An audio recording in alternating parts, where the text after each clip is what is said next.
dans le temps.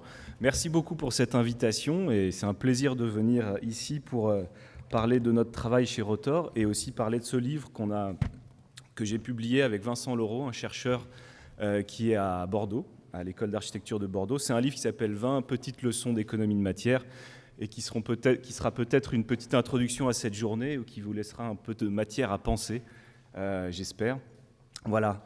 Donc je travaille pour Rotor. Je m'appelle Victor Mesters.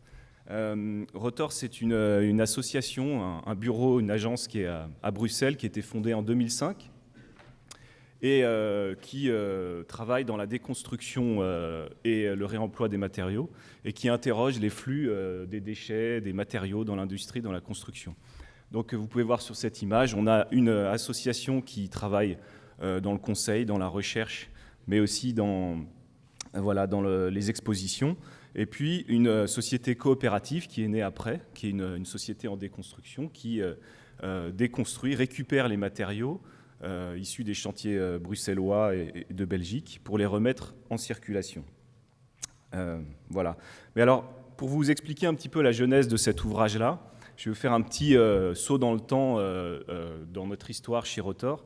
Alors, je voulais faire un petit exercice et je voulais ramener cette lampe que je trouve très belle, que beaucoup de gens trouvent assez moche, mais elle ne tenait pas dans mes bagages.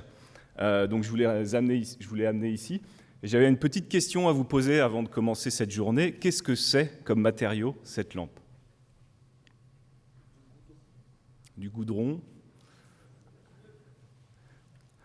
En réalité, à l'origine, ce n'est pas d'ailleurs un matériau ni un produit. Enfin, si, c'est un matériau, mais c'est surtout un déchet, puisque lorsqu'on a commencé à Rotor, il y a une vingtaine d'années, à se poser la question entre les produits et les déchets, on a visité une série d'industries, et notamment l'industrie des fabrications de bottes en caoutchouc. Et quand vous voulez fabriquer des bottes en caoutchouc, vous avez un moule dans lequel vous coulez votre caoutchouc, et puis vous avez des gouttes de caoutchouc sur le sol en fin de journée qui font ces genres de candélabres. Et alors on s'est posé la question, pourquoi ici on a un produit qui s'appelle botte, et ici on a un caoutchouc neuf qui a été aussi coulé, mais qui est un déchet. Donc quelle est cette limite entre un produit et un déchet et comment un déchet finalement est construit par un regard humain ? Alors en fait le monde est plein d'exemples comme ça. Si vous voulez produire des bacs en plastique, c'est pareil.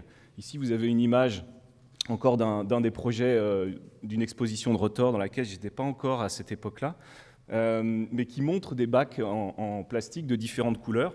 Alors quand vous voulez des bacs noirs, vous coulez dans la machine, vous mettez la peinture noire et il vous sort des bacs en plastique noir. Et puis quand vous voulez des rouges, la machine est calibrée, on n'arrête pas la machine et vous avez toute une série de décolorés qui ne répondent pas au cahier des charges d'une couleur noire ou rouge et qui sont classifiés comme des déchets.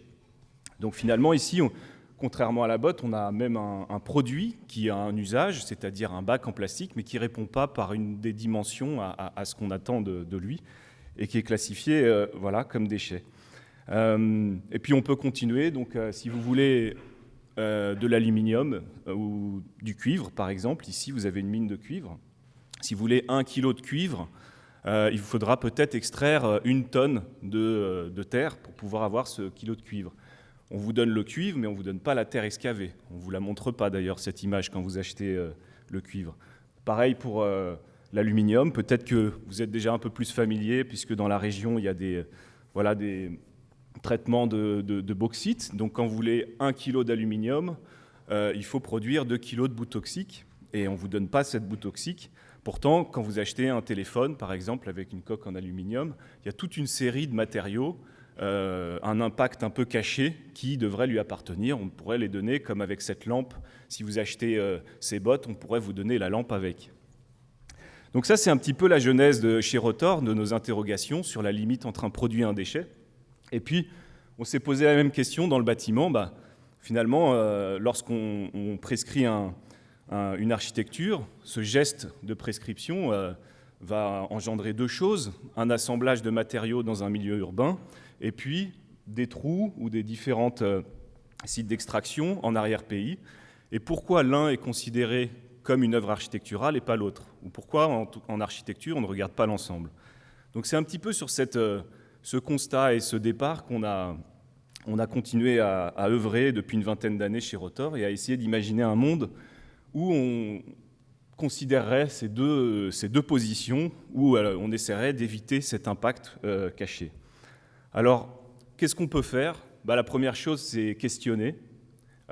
Ici, vous avez une image du pavillon de la Biennale de Venise, réalisé par Rotor, qui questionne l'usure, l'obsolescence des matériaux pour les regarder et comprendre que finalement, le moment où on dessine un bâtiment, c'est une image figée, mais dans la durée de vie du bâtiment, ça sera plutôt cet aspect-là que l'image qui a été pensée. Est-ce qu'on peut interroger cette usure ? Nommer les choses. On s'est mis à réaliser des inventaires des matériaux réutilisables, puisque si on ne peut pas les voir, on ne peut pas les manipuler. Donc il faut trouver des manières de faire exister ces ressources qui sont dans les bâtiments avant la démolition. C'est un petit peu comme les mauvaises herbes, si vous voulez. Tant qu'elles n'ont pas de nom, c'est des mauvaises herbes. Le moment où on leur trouve un nom, finalement, elles deviennent une forêt, elles ont une qualité, etc. Donc nommer les choses, c'est les faire exister.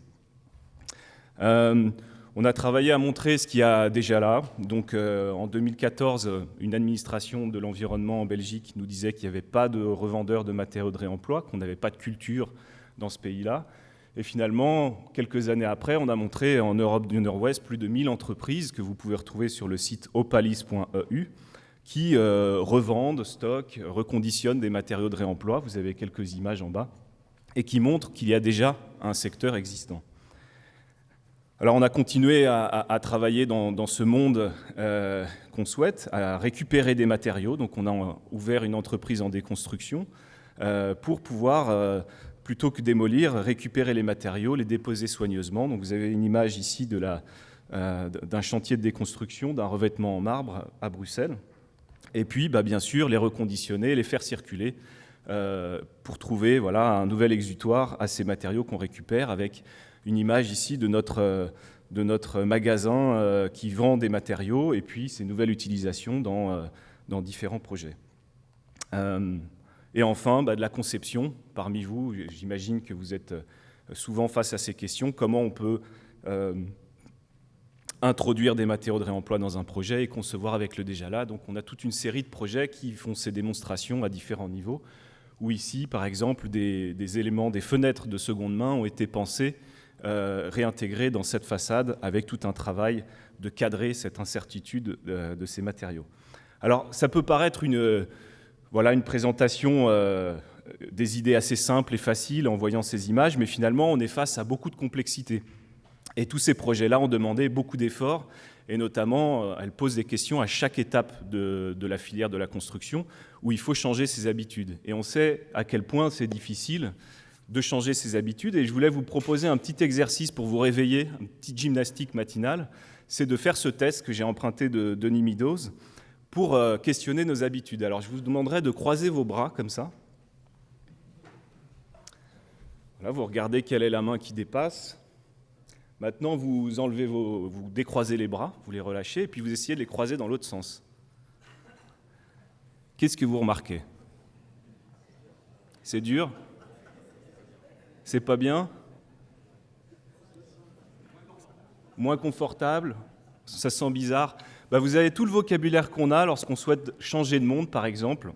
Quand on souhaite concevoir un monde avec des matériaux de seconde main dans un monde fait pour des matières neuves, c'est bizarre, c'est pas naturel, j'ai pas envie de le faire, j'arrive pas. C'est tout ce vocabulaire auquel on fait face.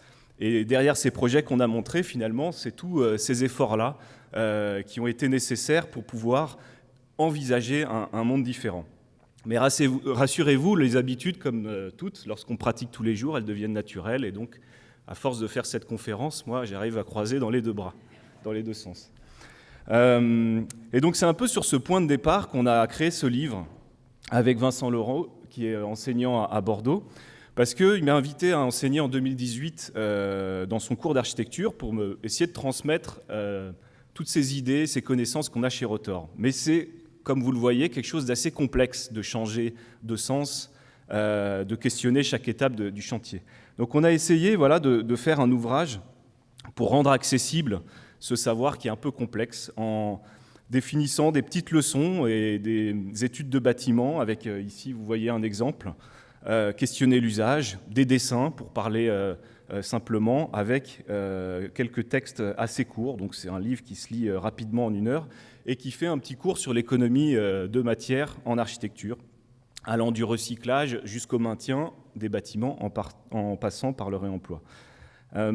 On a volontairement décidé de choisir des bâtiments qui sont dans des contextes économiques maîtrisés, qui ne sont pas forcément issus de la contre-culture, mais pour parler à un plus grand nombre et montrer que c'est dans les mains des architectes de concevoir avec l'existant, avec le déjà là, et qu'on le fait actuellement dans des projets économiques maîtrisés.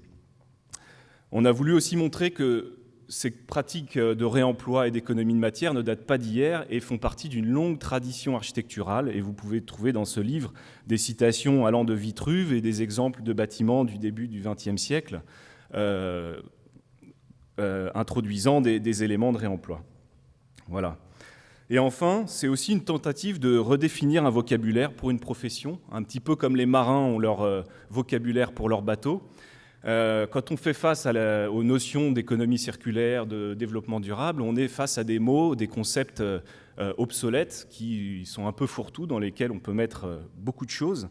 Et donc on s'est dit, plutôt que d'utiliser ces grands concepts, essayons de définir un vocabulaire précis par les gestes qui puissent finalement constituer un peu un corpus ou une manière de parler pour cette profession. Alors je vais vous lire les 20 titres, comme ça vous aurez un petit peu en tête l'ensemble de l'ouvrage. Déplacer un bâtiment, soustraire de la matière, faire avec le déjà là, composer avec la mode d'hier, mettre des bâtiments sous cloche, patchwork, à terminer, retrouver le fabricant, penser avec soin, concevoir avec l'imprévu, questionner l'usage, dissocier les contraintes, sculpter l'espace, détourner l'usage, sauver les structures, louer les matériaux, nommer les choses, sublimer la patine, l'art d'utiliser les restes, faciliter la maintenance.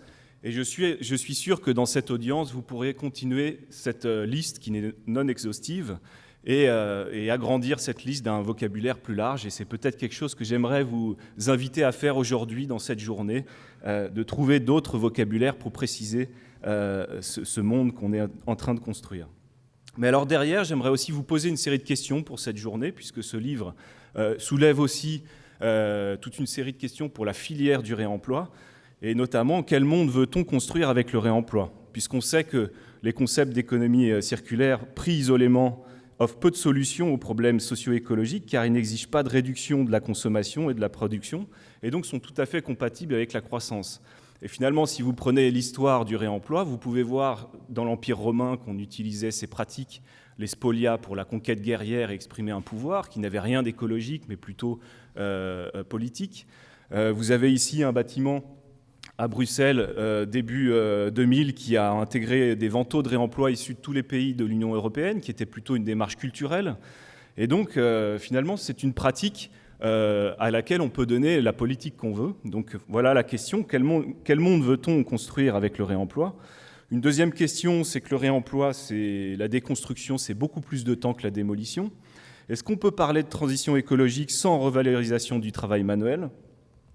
Une autre question, c'est que si on veut concevoir avec des ressources locales, peut-être à 100 km autour de votre chantier, il faut pouvoir les stocker, il faut pouvoir développer du foncier.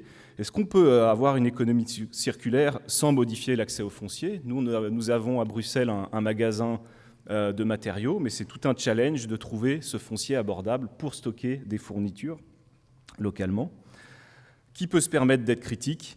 En effet, si vous regardez le prix d'un pavé belge de réemploi, c'est moins cher qu'un pavé neuf belge produit localement, mais beaucoup plus cher qu'un pavé produit en Inde avec des conditions de travail où on peut retrouver du travail infantile, des enfants dans ces mines.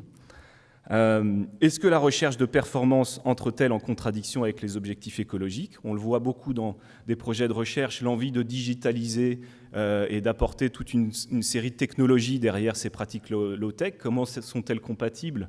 Et quand est-ce que ça perd son sens ? Et enfin, dernière question, quelle est l'échelle de l'économie circulaire ? À un moment où on se pose la question de massifier ou d'industrialiser le réemploi, quelle est la limite au réemploi et à l'économie circulaire, qui, elle, est une économie locale face à une demande qui est une économie mondiale ? Et donc, est-ce que ça a du sens de faire, par exemple, des bâtiments de 15 000 m² aujourd'hui, ou de mettre du réemploi à cette échelle-là, sachant que vous allez probablement vider la plupart des stocks très rapidement, et que l'économie circulaire, c'est plutôt des petites rivières qui peuvent faire un grand fleuve, des petits lots un petit peu partout, mais elle a une certaine taille, une certaine limite, et je pense que c'est une question à se poser, notamment au travers de cette journée. Les 15 minutes sont arrivées, et j'ai terminé mon exposé. Voilà, merci beaucoup. Et vous pouvez retrouver le livre à la librairie avec d'autres ouvrages de tous les intervenants à la librairie de l'UMA. Merci.